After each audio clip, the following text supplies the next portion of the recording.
नमो अरहंताणं नमो अरहंताणं नमो अरहंताणं। प्रेक्षा ध्यान का शिविर चल रहा है और उसमें भाग लेने वाले एकाग्रता की साधना कर रहे हैं कि मन बहुत चंचल है, टिकता नहीं, अनेक समस्याएं पैदा करता है। वह एकाग्र बने और मन की एकाग्रता सत्य है तो बहुत सारी समस्याएं सुलझ जाती। चंचलता के द्वारा अनेक समस्याएं पैदा होती है और मन एकाग्र होता है, चंचलता मिटती है तो बहुत सारी समस्याएं भी सुलझ जाती है। हमारा एक प्रसिद्ध सूत्र रहा है कि मन की चंचलता अधिक है तो राई जैसी समस्या पहाड़ बन जाती है, और मन की एकाग्रता है तो पहाड़ जैसी समस्या राई जैसी बन जाती है। समस्या बड़ी छोटी नहीं होती, समस्या मन की चंचलता उलझा देती है, समस्या को और आगे जटिल बना देती है और बड़ा बना देती है। एकाग्रता हो तो बड़ी को छोटा भी बना देती है। तो इसकी साधना कर रहे हैं कि एकाग्रता हो और हम मन पर नियंत्रण कर सकें। उपासक शिविर में भाग लेने वाली उपासना की आराधना कर रही है। उपासना एक बहुत बड़ा तत्व है और इसका बहुत भारतीय संस्कृति में मूल्य रहा है। उपासना, उपासना का मतलब ही होता है कि निकट बेचना। उप आसना, निकट बेचना। अब किसके निकट बेचना? कोई माने कि मेरा इष्ट है उसके निकट बेचना, आत्मा, हम माने कि आत्मा के निकट बेचना। और जो आत्मा के निकट बेचने का अभ्यास करता है वह बहुत सारी समस्या को सुलझा देता है। बहुत बड़ा तत्व है उपासना। उपासना का, भक्ति का मध्यकाल में भारतीय संत परंपरा में बहुत मूल्य रहा। अब ये दोनों साधना कर रही है, किंतु एक बात पर ध्यान दें कि ये साधन है, लक्ष्य नहीं है। हम करना क्या चाहते हैं इस पर विचार करें। चाहे प्रेक्षा ध्यान की साधना करें, चाहे उपासना की आराधना करें, आखिर हमारा लक्ष्य क्या है? जब तक लक्ष्य का निर्धारण नहीं होगा, शिविर कब तक साथ आएगा? 7 दिन का शिविर, 10 दिन का शिविर, ये 365 दिन में 7 दिन आपने कुछ किया, उससे क्या फर्क पड़ेगा? लक्ष्य यह बनाए कि जीवन शैली को अच्छा बनाना है।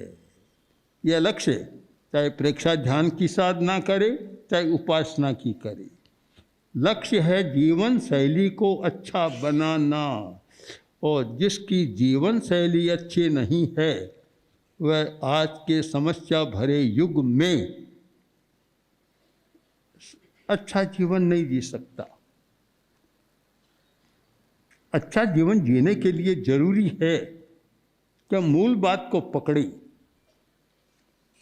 और आचार्य तुलसी ने जैन जीवन शैली के 9 सूत्र बतलाए थे।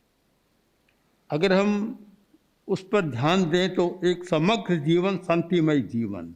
अब संक्षेप करें कि हमारी जीवन शैली कैसी हो, तो जीवन शैली का एक सूत्र है जो 9 में से ही है, वह है अहिंसा। अब एक गृहस्थ हिंसा से बच नहीं सकता, उसके लिए एक शब्द भगवान महावीर ने दिया, बड़ा महत्वपूर्ण शब्द है, और वह है अनर्थ दंड विरति। हम अनावश्यक हिंसा न हो। बस अगर यह चेतना जाग जाए और जीवन शैली का अंग बन जाए कि मैं अनावश्यक हिंसा नहीं करूँगा, शायद अनेक समस्याएं सुलझ जाएगी। आज के युग में जहाँ की बिना मतलब हिंसा हो रही है, केवल अपने लोभ के कारण जंगलों की कटाई हो रही है, पृथ्वी का खनन हो रहा है, दोहन हो रहा है भूमि का, और मनुष्य जानबूझकर पर्यावरण को दूषित कर और भावी पीढ़ी को मरने की तैयारी में झोंक रहा है। अगर एक बात आ जाए कि मैं अनावश्यक हिंसा नहीं करूँगा, तो एक उत्तम जीवन शैली, आज कोई पूछे कि सबसे बढ़िया जीवन शैली कौन सी, क्योंकि आज जीवन शैली पर सब जगह विचार हो रहा है। लाइफ स्टाइल चेंज होनी चाहिए, हमारी बदलनी चाहिए, इस पर बहुत विचार हो रहा है। तो कौन सी जीवन शैली अच्छी? तो हमारा उत्तर होगा कि जिसमें अनावश्यक हिंसा नहीं है, वह जीवन शैली सबसे बढ़िया जीवन शैली है। दूसरी, कि जिसमें उपभोग का संयम है, अनर्थ दंड की विरति है, उपभोग की विरति, उपभोग का संयम है। चाहे कितना ही पैसा है, पर मैं उपभोग, अपने लिए उपभोग ज़्यादा नहीं करूँगा।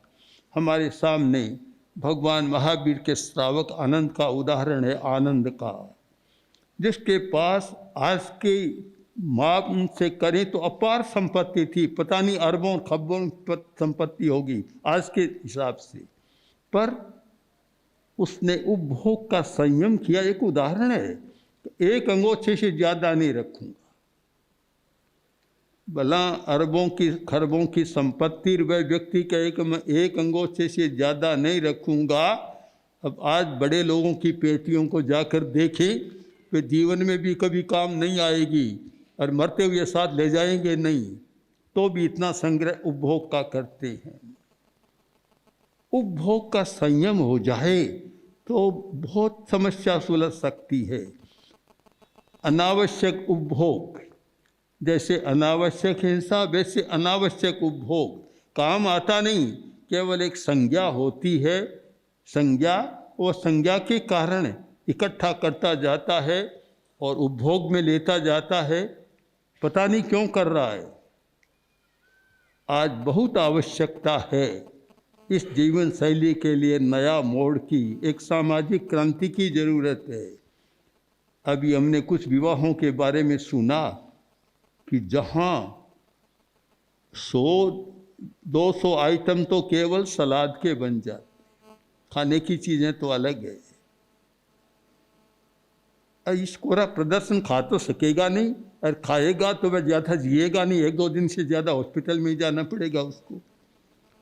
फिर भी एक प्रदर्शन, बड़प्पन का प्रदर्शन, अहम का प्रदर्शन, ये उपभोग इतना ज़्यादा बढ़ रहा है। अगर कोई मुझे पूछे कि जीवन शैली कौन सी अच्छी, तो मेरा उत्तर होगा कि जिसमें उपभोग का संयम है, उपभोग की आकांक्षा का नियंत्रण है, वह जीवन शैली अच्छी है। तीसरी बात, अच्छी जीवन शैली के लिए प्रामाणिकता। व्यक्ति के जीवन में प्रामाणिकता है, न बाजार में अनैतिकता करता, न परिवार में करता, न भाई के साथ करता, न ऑफिस में करता। प्रामाणिकता, जहाँ प्रामाणिकता है सब कुछ ठीक चलता है। और थोड़ी बात समझ में आ जाए कि व्यापार, व्यवसाय, उद्योग हो, लॉन्ग टर्म में वही सफल होता है जिसमें प्रामाणिकता है। कुछ लोग अप्रामाणिकता करते हैं, कहते हैं कि ये कैसे चलेगा। मैं उन्हें कहता हूँ, तुम नौकर रखते हो, दुकान में कर्मचारी, ऑफिस में कर्मचारी रखते हो, तो सबसे पहले क्या देखते हो कि कोई धोखा देने वाला तो नहीं है। तुम तो ये देखते हो कि धोखा देने वाला न मिले और तुम स्वयं धोखा देते चले जा रहे हो। ये विरोधाभास कैसे मिटेगा, कैसे इसका हल होगा? तो जीवन शैली का, अच्छी जीवन शैली का तीसरा अंग है प्रामाणिकता। हमारी प्रामाणिकता हो। इन तीनों के लिए जो आवश्यक है, चौथी बात वह यह है कि आवेश पर नियंत्रण, हमारे इमोशन पर कंट्रोल। उत्तेजना नहीं, आवेश नहीं, मधुर व्यवहार, मीठा व्यवहार और शांति का व्यवहार, वह जीवन शैली अच्छी है। और इस सब के लिए जरूरी है सकारात्मक चिंतन। हमारा सकारात्मक दृष्टिकोण, सकारात्मक चिंतन सारा विधायक और पॉजिटिव हो, नेगेटिव न हो। यह जीवन शैली, इस जीवन शैली का विकास करना है। आप लक्ष्य बना लें कि हम प्रेक्षा ध्यान का अभ्यास इसलिए कर रहे हैं कि हमें यह अच्छी जीवन शैली का विकास करना है, अहिंसा की जीवन शैली का विकास करना है। उपासक के लिए भी जरूरी, प्रेक्षा ध्यान के लिए भी जरूरी। और जो उपासक बनते हैं उन्हें काम भी करना है, तो काम में जरूर प्रामाणिकता का पूरा ध्यान रहे, स्वयं उपभोग का संयम रहे। कहीं जाए और उपभोग की चर्चा करे और स्वयं बहुत उपभोग करे तो फिर वह बात फलती नहीं है। हमें ऐसी जीवन शैली बनाने के लिए आवश्यक है एक शब्द कि संयम की चेतना का विकास।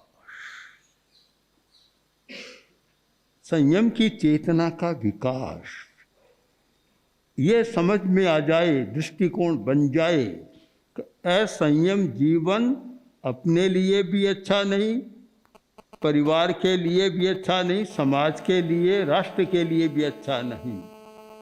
कोई आदमी संयम नहीं करता, उसका परिणाम सबको भुगतना पड़ता है।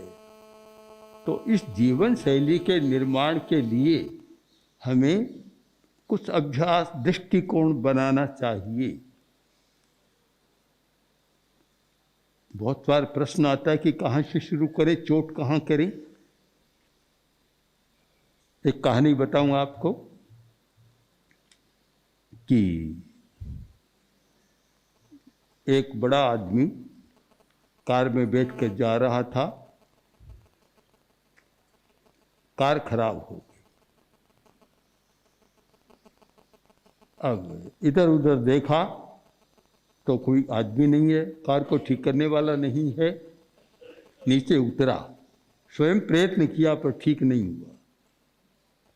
तो फिर खोजने लगा, 100-200 कदम गया तो आगे देखा है कोई दुकान दिखाई दे रही है। वहाँ गया, वहाँ एक मिस्त्री बैठा था। उससे जाकर कहा, भैया मेरी कार खराब हो गई, तुम चलो ठीक कर दोगे? कहाँ कर दूंगा। उसने औजार हाथ में लिए, साथ में चला आया और कार को देखा, इंजन को देखा और बोला कि क्या दोगे? बोलो तुम क्या लोगे? अभी तो तुम्हारे हाथ में है, क्योंकि मैं तो जंगल में हूँ। बोल तुम क्या लोगे? कि 100 रुपया। कि ठीक है दे दूंगा, और क्या करूँ। उसने औजार हाथ में लिया, हथौड़ी हाथ में ली और एक इंजन पर चोट करी और कार चालू हो गई। उसने कहा लो 100। तो उस व्यक्ति ने कहा, अरे भैया वचन दे दिया, शर्त लगा दी, देना तो पड़ेगा, पर तूने मुझे ठग लिया, अन्याय किया। कि कैसे? कि एक हथौड़ी की चोट दी है, उसके 100 रुपये। बोले बाबूजी अभी तुम जानते ही नहीं, ये चोट के 100 रुपये, हथौड़ी पर चोट दी उसका 100 रुपया नहीं है, इसका तो 1 रुपया। तो फिर 99 किस बात का कि चोट कहाँ करनी चाहिए। 99 रुपये उस बात के हैं, चोट कहाँ करें। तो हम भी अच्छी जीवन शैली बनाने के लिए सबसे पहले चोट किस पर करें? असंयम पर। भगवान महावीर का एक सबसे बड़ा सूत्र रहा संयम। आचार्य तुलसी ने भी जब अणुव्रत आंदोलन का प्रवर्तन किया तो इसी को चुना कि जिस पर चोट करनी चाहिए कि संयम खलु जीवनम। जीवन क्या है?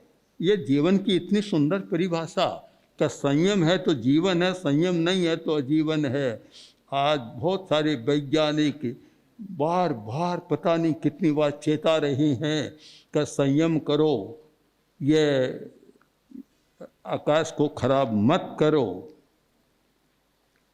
ये परत को खराब मत करो, बचाओ इसको। नहीं तो सारी दुनिया खराब हो जाएगी। वो चेता रहे हैं कि समुद्र गर्मी बढ़ रही है, समुद्र का पानी ऊंचा आएगा, उधर हिमालय के ग्लेशियर भी तेज़ी से पिघल रहे हैं, कितनी चेतावनी देते हैं, पर कोई ध्यान नहीं देता। बड़े बड़े राष्ट्र कॉन्फ्रेंस करते हैं पर ध्यान नहीं देते। बात तो बहुत अच्छी करते हैं कॉन्फ्रेंस में, जाने के बाद जैसा का तैसा पूर्ववत। इसका कारण कि संयम की चेतना जागृत नहीं है, संयम का मूल्यांकन नहीं है। तो ये प्रेक्षा ध्यान का अभ्यास करने वाले, उपासना की साधना करने वाले इस बात पर ध्यान दें, एक शब्द को पकड़ लें कि जो भी करूँगा वह संयम को सामने रख कर करूँगा, असंयत प्रवृत्ति नहीं करूँगा। संयम सामने रहेगा कि ये ध्यान रहेगा कि मैं कोई ऐसी प्रवृत्ति तो नहीं कर रहा हूँ कि जहाँ असंयम हो रहा है और संयम की कमी आ रही है। इस प्रकार की चेतना जागृत हो तो इस चेतना के द्वारा काफ़ी परिवर्तन आ सकता है। तो मैं फिर उस बात को दोहरा दूं कि हमारे सारे प्रयत्न का लक्ष्य क्या है। हम लक्ष्य पर विचार करें, साधन और लक्ष्य दोनों हैं, एम एंड मीन्स। हम लक्ष्य पर और साधन पर विचार करें। हम जो कर रहे हैं यह साधन पर तो विचार कर रहे हैं, पर लक्ष्य पर विचार करें।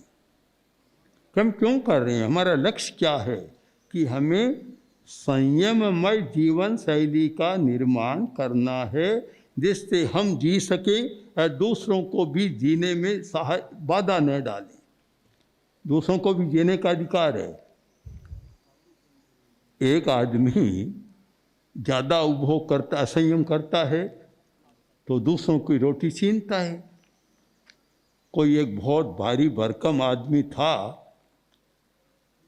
पेट बड़ा हुआ, शरीर भी बड़ा ताज़ा, तो दुकान पर गया और भाव पूछा अनाज का। तो उसने कहा इतना महंगा, अरे इतना अनाज महंगा है, आखिर इतना पैदा जाता कहाँ है?